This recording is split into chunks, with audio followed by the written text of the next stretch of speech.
زندگی کی قربانی مانگی جب نار نمرود میں داخل ہو جانے کا امر آیا اور آپ نے سیدنا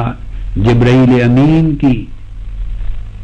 دعوت پر درخواست پر کہ میرے لائق کوئی حکم ہے میں آگ کو بجھا دوں تو فرمایا نہیں، میں اپنے مولا پہ چھوڑتا ہوں، وہ مجھے جس حال میں رکھنے پہ رہی ہے میں اسی پہ خوش ہوں۔ یہ آپ کی سخاوت نفس کی ایک وہ شان تھی جس کا تصور بھی نہیں کر سکتے۔ آپ کی سخاوت کو مال کے باب میں بھی امتحان لیا گیا۔ امام دیلمی اپنی کتاب المحبہ میں روایت کرتے ہیں کہ ایک روز ملائکہ نے اللہ رب العزت کے حضور عرض کیا، باری تعالیٰ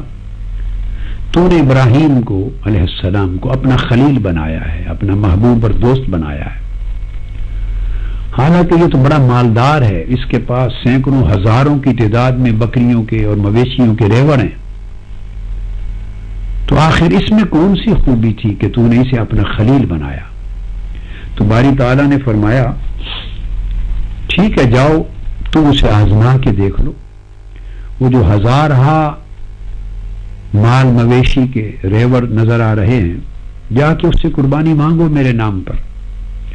تمہیں اس خوبی کی خبر ہو جائے گی کہ وہ میری خلت کے قابل تھا یا نہیں۔ چنانچہ فرشتہ گیا انسانی صورت میں، اس نے اللہ رب العزت کی آواز، اس اللہ کے نام کو محبت کے ساتھ خوش الہانی کے ساتھ پکارا، اللہ اکبر کہا۔ اتنی خوبصورت پیاری آواز تھی محبوب کی کہ ابراہیم علیہ السلام اس کی طرف دوڑے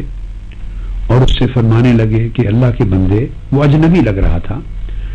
ایک بار مجھے اپنے محبوب کا نام پھر سنا دے۔ یہ امام دیلمی نے اپنی کتاب المحبت میں اس کو روایت کیا ہے۔ اس نے کہا پہلے تو نام میں نے اپنی مرضی سے لیا، دوبارہ لوں تو کیا دو گے، اس کی قیمت کیا دو گے؟ آپ نے فرمایا میرے ریوڑ دیکھ رہے ہو، ہزارہا بکریوں کے اور مویشیوں کے، یہ سارے جو ریوڑ ہیں آدھے آپ کو تمہیں دے دوں گا، ایک بار مجھے اپنے محبوب کا نام سنا دو۔ انہوں نے دوبارہ نام لیا، اللہ اکبر، آپ نے آدھا ریوڑ دے دیا۔ وہ چلنے لگا، وہ اجنبی تھا تو وہ فرشتہ۔ آپ پھر دوڑے، ایک عالم وجد میں، عالم کیف میں، عالم سرور میں محبوب کے نام کو سن کر ایک ایسا رس گھل گیا تھا آپ کے کانوں میں، ایک ایسی شیرینی اور حلاوت جاری ہو گئی تھی آپ کی طبیعت میں، ایک ایسی مستی، بے خودی اور ایک ایسا کیف و سرور کا حال طاری ہو گیا تھا۔ پھر دوڑے اور کہا کہ اجنبی جاتے ہوئے ایک نام میرے محبوب کا پھر الاپ دو۔ اس نے کہا اب کیا دو گے؟ فرمایا آدھا ریوڑ بچ گیا ہے، یہ بھی دے دوں گا سارا۔ انہوں نے پھر آواز دی، اللہ اکبر، آپ نے بقیہ ریوڑ سینکڑوں ہزاروں بیر بکریوں کا، مویشیوں کا، وہ بھی دے دیا، اس کے سپرد کر کے وہ چل دیے۔ ابراہیم علیہ السلام سے رہا نہ گیا، وہ جو محبوب کا نام سن کر عشق کی ایک آگ بھڑک اٹھی تھی اور نام کا جو لذت آ گئی تھی، جو شیرینی اور رس گھل گیا تھا کانوں میں، اسے بار بار سننے کو جی چاہتا تھا۔ پھر دوڑے، آواز دی اجنبی جاتے ہوئے ایک بار نام اور سنا دو۔ اس نے کہا تمہارے پاس تو اب بچا کچھ نہیں، اب جو نام لوں تو اب قیمت کیا دو گے؟ تو فرمانے لگے اس ریوڑ کی رکھوالی کے لیے تمہیں ایک چرواہا نوکر بھی تو چاہیے، اب نام سنا دو، مجھے نوکر بنا کے لے جاؤ، تمہارے ریوڑ کا چرواہا بن کے کام کرتا پھر۔ تو فرشتہ واپس گیا اور ملائکہ نے عرض کیا باری تعالیٰ تیرا فیصلہ حق تھا کہ تو نے اگر اسے اپنا خلیل بنا کر مال دیا تو اس کی محبت کا مرکز مال نہیں ہے، اس کی محبت کا مرکز تیری ذات ہے۔ یہ طرح طرح کے امتحانات تھے جس کو اللہ رب العزت نے فرمایا وَإِذِ ابْتَلَىٰ إِبْرَاهِيمَ رَبُّهُ بِكَلِمَاتٍ فَأَتَمَّهُنَّ قَالَ إِنِّي جَاعِلُكَ لِلنَّاسِ إِمَامًا۔ جب ہر قسم کی نعمت دے کر پھر اللہ پاک اپنی محبت اور نعمت کو آمنے سامنے رکھ کر آزماتا ہے اپنے بندے کو، تو دیکھتا ہے کہ اس کی محبت نعمت کے ساتھ ہے یا نعمت دینے والے کے ساتھ ہے، اور اگر اس ساری آزمائشوں میں کامیاب اترے تو باری تعالیٰ اسے پھر امامت کا درجہ، اسے یعنی اقوام کے اندر پیشوائی اور مقتدائی کا درجہ عطا کرتا ہے. تو حضرت جنید بغدادی رضی اللہ تعالیٰ عنہ فرماتے ہیں کہ تصوف اور صوفیاء کے شعار میں پہلی شرط ان کے اخلاق کے اندر وہ سخاوت ہے جو سیدنا ابراہیم علیہ السلام کے اسوہ سے حاصل کی گئی ہو. دوسری شرط تصوف کے، آپ کہیے تصوف کے خمیر کا دوسرا ایلیمنٹ، دوسرا جز جس سے تصوف کا خمیر تیار ہوتا ہے وہ رضا ہے، ہر حال میں اللہ پہ راضی رہنا. اور فرماتے ہیں کہ رضا سیدنا اسماعیل علیہ السلام سے لی گئی. جب انہیں اپنے والد گرامی سیدنا ابراہیم علیہ السلام نے بتایا کہ انی اذبحک، میں نے انی ارا فی المنام انی اذبحک فانظر ماذا ترى، بیٹے میں تمہیں ذبح کرتا دیکھ رہا ہوں، اب تو بتا تیری رائے کیا ہے. تو یہ سیدنا اسماعیل علیہ السلام کے مقام رضا کے مشاہدہ کا وقت تھا. انہوں نے یہ بھی نہیں پوچھا کہ یہ کیسا خواب ہے. کبھی بیٹے کو بھی کوئی قربان کرتا ہے، کبھی بیٹے کے گلے کے بھی کوئی چھری چلاتا ہے. یہ بھی نہیں پوچھا ابا جان خواب تو حق ہے مگر اس کی تعبیر کیا ہے. تعبیر میں بھی نہیں گئے، تعبیر کا فکر ہی نہیں کیا، تعبیر میں تأمل نہیں کیا، تعبیر کو سوچنا بھی گوارا نہیں کیا کہ بیٹے پہ چھری چلانا یقیناً اس کی کوئی تعبیر ہوگی. یہ نہیں، ادھر گئے. فرمایا یا ابت افعل ما تؤمر ستجدنی انشاء اللہ من الصابرین. تو باری تعالیٰ نے اگر حکم دیا ہے تو ابا جان جو امر آیا ہے وہ کر دیجئے، ایک لمحہ بھی انتظار نہ کیجئے. یہ ان کی رضا تھی. اور رضا میں پھر فنا کا مقام یہ تھا، فرمایا ستجدنی انشاء اللہ من الصابرین. اپنے صابر ہونے کا بھی ذکر نہیں کیا کہ میں صبر کروں گا، نہ، فرمایا ستجدنی، اپنا ذکر بطور مفعول کیا کہ آپ چلا دیں چھری اور آپ پائیں گے مجھے اپنا ذکر بطور مفعول کیا ہے. اور فاعل کے طور پہ ذکر کرنے سے انا آتی ہے، میں آتی ہے، اور میں کا شعور اللہ کی بارگاہ میں رضا اور رضا میں فنا کے خلاف ہے. اس لیے فرمایا آپ پائیں گے مجھے ستجدنی انشاءاللہ. اب یہ پھر مقام رضا ہے اگر میرے اللہ نے چاہا، من الصابرین. اور پھر یہ بھی نہیں کہا ستجدنی انشاءاللہ صابرن کہ اگر اللہ نے چاہا تو آپ مجھے صابر پائیں گے، یوں بھی نہیں فرمایا. فرمایا من الصابرین، اور یہ کہہ کر اپنے آپ کو صابروں میں گم کر دیا، صابروں میں گم کر دیا. یہ مقام رضا تھی اور رضا میں مقام فنا تھا کہ اپنی شناخت بھی مٹا دی، اپنی ہویت بھی مٹا دی، اپنا ہونا پھر صابر ہونا بھی مٹا دیا، اپنی رائے بھی مٹا دی. آپ اللہ کے امر پہ فیصلہ کر دیجئے اور اللہ نے چاہا تو آپ مجھے صابروں میں کہیں کھڑا ہوا پائیں گے. یہ تھا رضا کا وہ تصور. تو حضرت جنید بغدادی نے کہا کہ صوفیاء رضا کو اس شان اسماعیل سے اخذ کرتے ہیں. اور پھر فرمایا کہ تیسرا ایلیمنٹ جس سے تصوف کا خمیر تیار ہوتا ہے وہ صبر ہے. اور صبر فرماتے ہیں حضرت ایوب علیہ السلام کا، ایوب علیہ السلام کا، کہ جب ان کی بیماری 18 برس 24 برس یا 30 برس، مختلف اقوال آتے ہیں، روایات آتی ہیں اس کے مطابق، جب طویل زمانہ بیت گیا ان کی بیماری کو،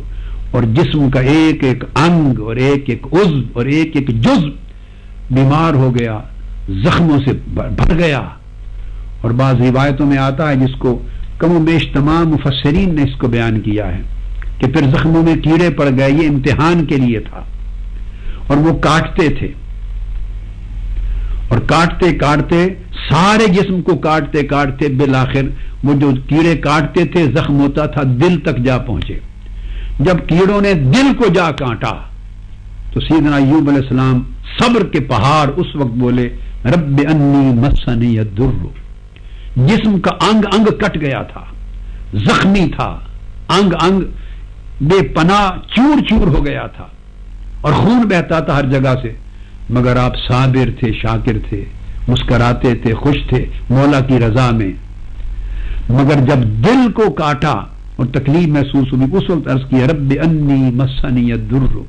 باری تعالی تکلیف نے آ کے مجھے چھوا ہے. یہ مقام صبر کا کہ دیکھیے کہ کلام کیا، یہ نہیں فرمایا عرض کیا کہ باری تعالیٰ مجھے بڑی تکلیف ہے، یہ بھی نہیں کہا باری تعالیٰ میں تکلیف میں ہوں، یہ بھی نہیں کہا کہ باری تعالیٰ میری تکلیف دور کر، بڑی بڑی اذیت ہے، نہیں، فرمایا رب انی مسنی الضر، اس تکلیف نے مجھے چھوا ہے، سارا جسم زخموں سے چور چور ہو چکا ہے، ہر جگہ سے خون بہ رہا ہے اور دردوں کی ٹھیسیں اٹھتی ہیں۔ جب کیڑوں نے دل کو کاٹا تو عرض کرتے ہیں مجھے تکلیف نے چھوا ہے، اور اس کے بعد یہ کہہ کر عرض نہیں کیا کہ باری تعالیٰ شفا دے، خیر کر دے، نجات دے، نہیں، یہ کہہ کر وَأَنْتَ أَرْحَمُ الرَّاحِمِينَ التجا کو مٹا دیا اور کہا مولا تو ہی سب سے بہتر رحم کرنے والا ہے۔ یہ ان کا مقام صبر تھا، اور حالت یہ تھی کہ جب کیڑے زمین پہ گر جاتے اٹھا کے پھر زخموں میں رکھ لیتے کہ ان کی خوراک میرا جسم ہے، گر جائیں گے تو کہیں بھوک سے نہ مر جائیں، اٹھا کے پھر زخموں میں رکھ لیتے، یہ ان کے گر جانے سے مہی درد کی ٹھیسیں نہ رک جائیں۔ اس حال میں 18-20 سال گزار دیے، اور جب شفا یابی ہوئی تو کسی نے پوچھا حضرت ایوب علیہ السلام سے، ایوب آپ نے طویل عمر شدت تکلیف کی شدت میں بھی گزاری ہے، اور اب صحت یابی اور شفا یابی کا دور بھی دیکھا ہے، دونوں میں کیا فرق پایا؟ تو سیدنا ایوب علیہ السلام فرمایا کرتے تھے کہ شفا اللہ کی نعمت ہے، اس پر شکر گزار ہوں، مگر جو لذت بیماری کے زمانے میں تھی وہ شفا یابی کے دور میں نہیں۔ پوچھا کیا لذت تھی؟ تو عرض فرماتے تھے کہ جب شدت تکلیف کی بہت انتہا پہ چلی جاتی، صبح کے وقت بھی شام کے وقت، اور دردوں کی ٹیسیں اٹھتی اور ناقابل برداشت حد تک تکلیف عروج پہ جاتی، تو اس وقت ایک بار صبح میرا مولا مجھ سے پوچھتا تھا بڑی پیار اور شفقت بھری آواز میں، ایوب کیا حال ہے، تکلیف زیادہ تو نہیں ہے؟ اور شام کو پھر جب درد کی شدت ہوتی، ٹیسیں اٹھتی، تو ایک بار پھر آواز آتی محبوب کی، ایوب کیا حال ہے؟ وہ صبح محبوب کا پوچھنا سارے دن کی دردوں کو بھلا دیتا تھا، اور شام کے وقت محبوب کی عادت کرنا شب بھر کی دردوں کی لہروں کو بھلا دیتا تھا۔ جب سے شفا یاب ہوا محبوب کی عادت جاتی رہی، وہ جو رس بھری آواز، پیار بھری آواز محبوب کی کانوں میں آتی تھی، ایوب تیرا کیا حال ہے، ترس گیا ہوں، شفا یابی کے بعد وہ آواز سنائی نہیں دیتی۔ فرماتے ہیں کہ تصوف کا خمیر اس درجے کے صبر سے اٹھا ہے کہ جو صبر ایوب علیہ السلام کا فیض نصیب ہو۔ چوتھا تصوف کا جو خمیر ہے وہ اس کا ایلیمنٹ اشارہ ہے، حضرت زکریا علیہ السلام کا اشارہ، یہ اشارہ ہے خاموشی کی طرف، تاکہ غیر ضروری گفتگو صوفیاء نہیں کرتے، لغو کلام نہیں کرتے، جو بھی بولتے ہیں خیر کے لیے بولتے ہیں، اللہ کی معرفت کے لیے بولتے ہیں، اللہ کی محبت کے لیے بولتے ہیں، اللہ کی قربت کے لیے بولتے ہیں، اخلاق حسنہ کے لیے بولتے ہیں، اس کی رضا جوئی میں بولتے ہیں، اس کے امر و نہی میں بولتے ہیں، اور ایسا کلمہ زبان پہ نہیں لاتے جو کلمہ اللہ کی رضا اور اس کی خوشنودی کے خلاف ہو۔ اور پھر جب بات کرتے ہیں تو کمال ادب کے باعث اشاروں میں بات کرتے ہیں، اس لیے تصوف میں اصطلاح اشارات کی آتی ہے۔ فرمایا کہ اشارہ حضرت زکریا کا، قرآن مجید نے اس کی طرف اشارہ کیا۔ فرمایا جب حضرت زکریا نے پوچھا تھا باری تعالیٰ جب نعمت فرزند عطا کرے گا تو اس کی علامت کیا ہوگی، تو فرمایا رب اجعل لی آیہ قال آیتک اللہ تکلم الناس ثلاثۃ ایام الا رمزا۔ اے زکریا، اس نعمت خداوندی کے ورود اور نزول کی علامت یہ ہے کہ 3 دن تک تو کلام نہیں کر سکے گا، جب بھی بات کرے گا اشارے سے بات کرے گا۔ تو صوفیاء نے اشارات اس اسوہ زکریا سے لیے ہیں۔ اور جب سورہ مریم میں آتا اذ نادا ربہ نداء خفیہ، اشاروں کے ساتھ مولا کے حضور التجا کی، یعنی الفاظ کی شکل میں التجا کرنا بھی سوء ادب سمجھا، دھیمی آواز میں اشاروں کے ساتھ اللہ کے حضور التجا کرنا، یہ خمیر تصوف کا چوتھا رکن ہے۔ پھر فرمایا 5واں رکن غربت یحییٰ ہے۔ سیدنا یحییٰ علیہ السلام، ان کی غربت، اور غربت کہتے ہیں کہ مسافروں کی طرح زندگی بسر کرنا، اپنوں میں رہ کر بھی اجنبی اور غیر لگنا، اس دنیا کے دیس میں رہ کر بھی یوں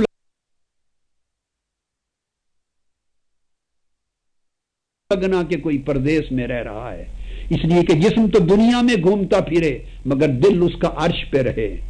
کیونکہ وہ محسوس کرے کہ مالا اعلیٰ میرا دیس ہے،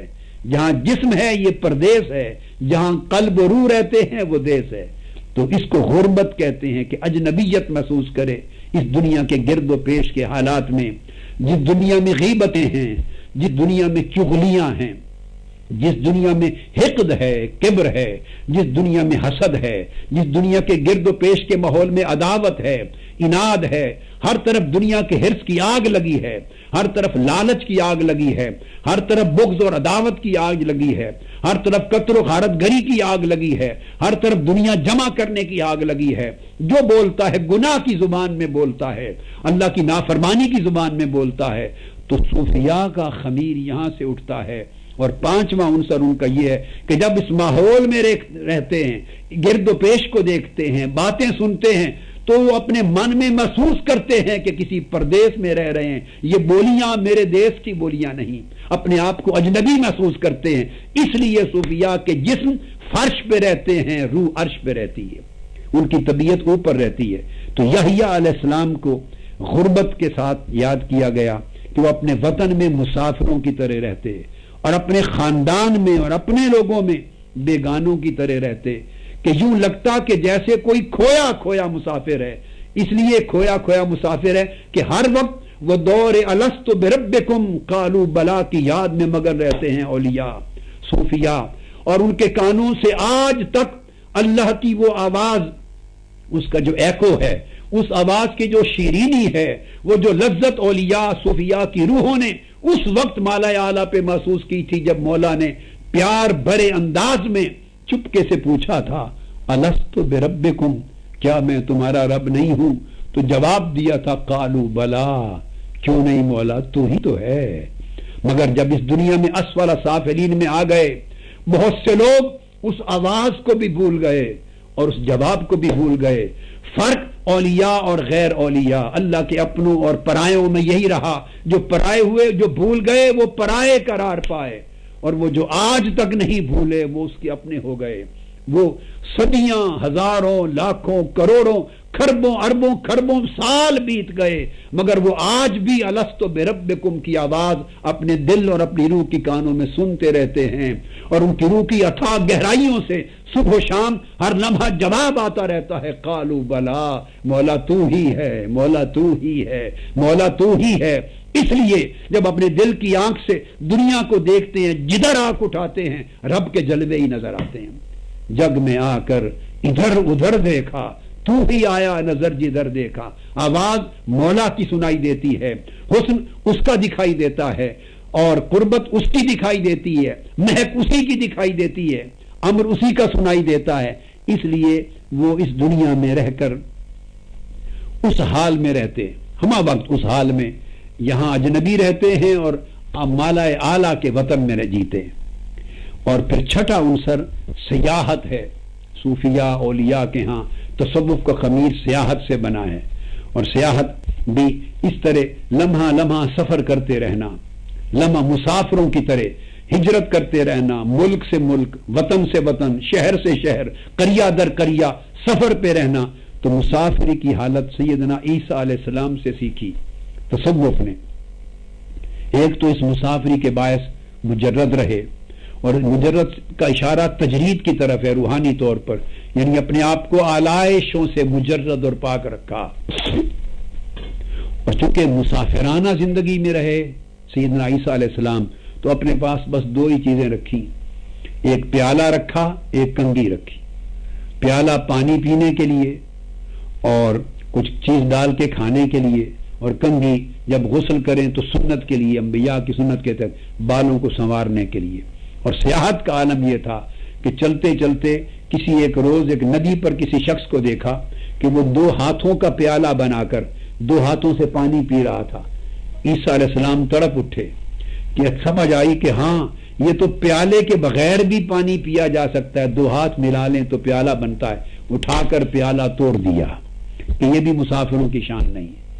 آگے دیکھا تو کسی شخص کو غسل کے بعد وہ اپنے ہاتھ کی انگلیوں سے بال سیدھے کر رہا تھا، جب دیکھا کہ بال انگلیوں سے سیدھے ہوتے ہیں تو کہا اوہو بال تو انگلیوں سے بھی سیدھے ہوتے ہیں، کنگھا بھی توڑ دیا، تو سیاحت کمال پر پہنچائی۔ فرماتے ہیں کہ یہ سیاحت عیسیٰ سے سبق لیتے ہیں اور اس خمیر کو تصوف کے اندر تشکیل میں شامل کرتے ہیں۔ اور پھر گدڑی سیدنا موسیٰ علیہ السلام کی، جب آپ طور پر گئے 40 روز تو صوف کا گدڑی کا لباس پہنا تھا،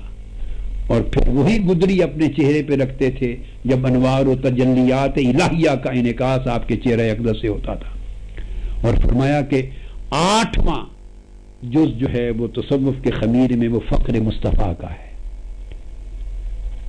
وَوَجَدَكَ عَائِلًا فَأَغْنَىٰ، فتوحات ہوتی گئیں، اللہ رب العزت نے وہ فتوحات دی کہ 90,000 درہم ایک لمحے میں آپ کی بارگاہ میں پیش کیے جاتے، ڈھیر لگ جاتے۔ بسا اوقات بکریوں اور ان کا ریوڑ 2 پہاڑوں کی وادیاں اس سے بھر جاتی، غنائم آتے، اللہ نے غنی کر دیا۔ مگر اور پھر تمام مشارق و مغارب ارض کی کنجیاں میرے آقا کے ہاتھ میں دے دی گئیں، جنت اور کرامت اور آخرت کی نعمتوں کی کنجیاں میرے آقا علیہ السلام کے ہاتھ میں دے دی گئیں، اور سرخ و سفید خزانوں کی کنجیاں آقا علیہ السلام کو دے دی گئیں۔ مگر یہ ساری بادشاہتوں کے باوجود آقا علیہ السلام نے اپنے لیے فقر کو اپنایا اور عرض کیا باری تعالیٰ مجھے لذت اس میں ہے کہ ایک روز شکم سیر ہو کے کھا لوں اور 2 روز فاقہ کروں، ایک روز شکم سیر ہو کے کھا لوں تاکہ وہ روز تیرے شکر میں گزرے، 2 روز فاقہ کروں تاکہ 2 دن تیرے ساتھ تعلق صبر میں گزرے۔ تو حضرت جنید بغدادی فرماتے ہیں کہ یہ 8 خصائل جن لوگوں میں جمع ہو جائیں تو تب جا کے وہ تصوف کا وجود بنتا ہے اور تصوف تشکیل پاتا ہے۔ اب حضرت امام ابو الحسین النوری رضی اللہ تعالیٰ عنہ اکابر اولیاء میں وہ اسی وجہ سے کہ تصوف چونکہ آداب کا نام ہے، اخلاق کا نام ہے، اپنے احوال کو انبیاء کے اوصاف و صفات کے اندر ضم کر لینے کا نام ہے، اس لیے فرماتے ہیں لیس التصوف رسوما ولا علوما ولکنہ اخلاق، کہ لوگوں تصوف نہ تو رسوم کا نام ہے نہ علوم کا نام ہے، یہ سارا کا سارا خلق حسن کا نام ہے۔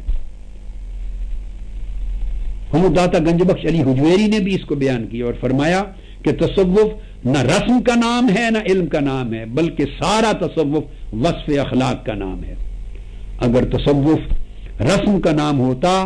تو طرح طرح کی رسموں کے ساتھ مجاہد ریاضت کرنے والے ہندو اور بدھ مت کے جوگی بھی تصوف کے مقام پہ فائز ہو کر بڑے عارف باللہ ہو جاتے۔ اگر تصوف علم کا نام ہوتا تو دنیا کے سارے علماء صاحبان صفا ہو جاتے۔ فرمایا نہیں، تصوف علم سے رسم سے گزر جانے کا نام ہے، اور تصوف نام ہے سر تا پا پیکر اخلاق ہو جانے کا، کہ وہ تصوف کا ایک ایک خلق جب انسان اپنی ہستی پر وارد کر لیتا ہے اور اپنے باطن میں جاری کر لیتا ہے، اور اس کے ساری عبادات بھی اس خلق کا نمونہ بنتی ہیں، اور اس کے سارے معاملات پر بھی تصوف نافذ ہوتا ہے، تو تب جا کر وہ شخص صاحب صفا کہلاتا ہے اور اس کا شمار صوفیاء کی صف میں ہوتا ہے۔ اسی طرح یہی حضرت امام ابو الحسین النوری انہوں نے یہ بھی تعریف کی، فرمایا تصوف هو الحریہ والفتوہ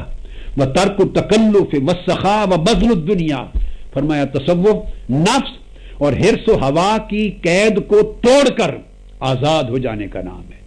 زینت للناس حب الشہوات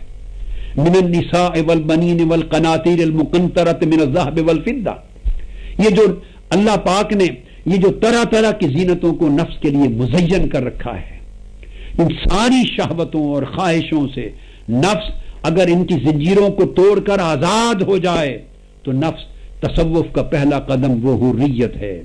فرمایا دوسرا قدم الفتوہ ہے، اور وہ یہ کہ سارے حقوق جو اللہ نے آپ کے لیے رکھے ہیں وہ حقوق اگر انسان دوسروں پر ایثار کر دے اور دوسروں کے حقوق کی ادائیگی اپنے اوپر واجب اور اپنے حقوق سب دوسروں پر معاف کر دے تو تصوف اس فتوت کا نام ہے۔ پھر تصوف ترک تکلف کا نام ہے کہ زندگی جو طرح طرح کے دکھلاووں کے ساتھ، تکلفات کے ساتھ اور رسم و راہ کے ساتھ زندگی مزین ہے، اگر سارے دکھلاوے زندگی سے ختم ہو جائیں، سوچ سے، فکر سے، عمل سے، حال سے، ظاہر سے، باطن سے، اور صرف خالصتاً اللہ کے تعلق میں ڈوب جائے، تو تصوف اس ترک تکلف کا نام ہے، یعنی اللہ کے امر کی ایسی تکلیف اپنے اوپر مسلط کرنا، ظاہر و باطن کو پہ مسلط کرنا کہ وجود سے تکلف نکل جائے۔ اور پھر تصوف سخا کا نام ہے کہ جو رب نے دیا وہ وسائل خرچ کر دیے جائیں، دوسروں پر خرچ کر دیے جائیں، اور بذل الدنیا، اللہ پاک جو دے اس کو دوسروں کے اوپر لوٹا دے۔ یہ سخائے نفس بھی ہو، سخائے مال بھی ہو، تو اس کا نام تصوف ہے۔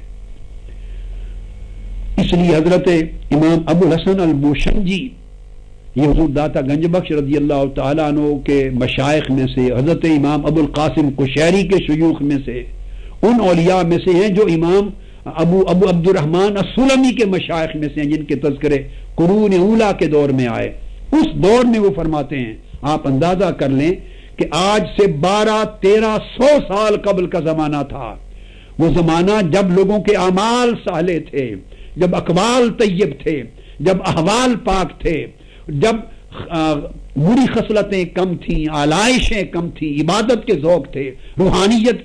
کی حلاوتیں تھیں، تعلق باللہ کا شوق تھا، لوگ اہل حال تھے، اہل اخلاص تھے، حسن نیت والے تھے، جن میں خوبیاں تھیں، فضائل تھیں۔ اس دور میں اہل اللہ کہا کرتے تھے التصوف الیوم اسم ولا حقیقت وقد کان حقیقت ولا اسم، کہا کرتے تھے کہ آج کے دن تصوف خالی نام رہ گیا ہے، حقیقت چلی گئی ہے، اور جو پہلا زمانہ تھا اس میں تصوف کا نام تو نہیں تھا، کم استعمال ہوتا تھا، مگر حقیقت موجود تھی۔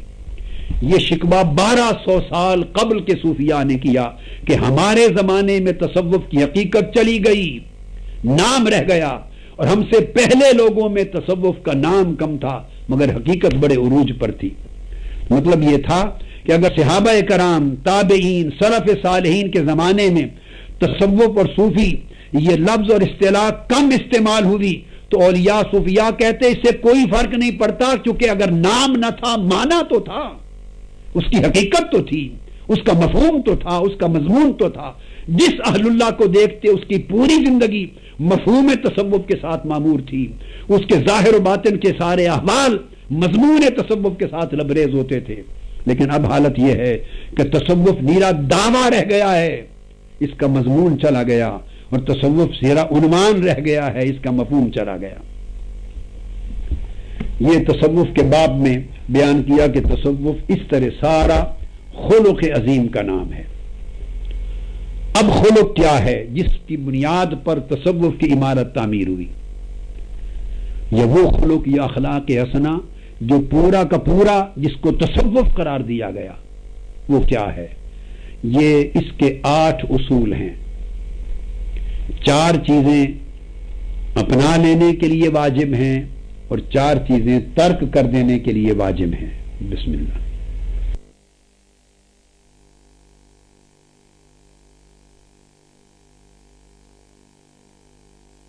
جی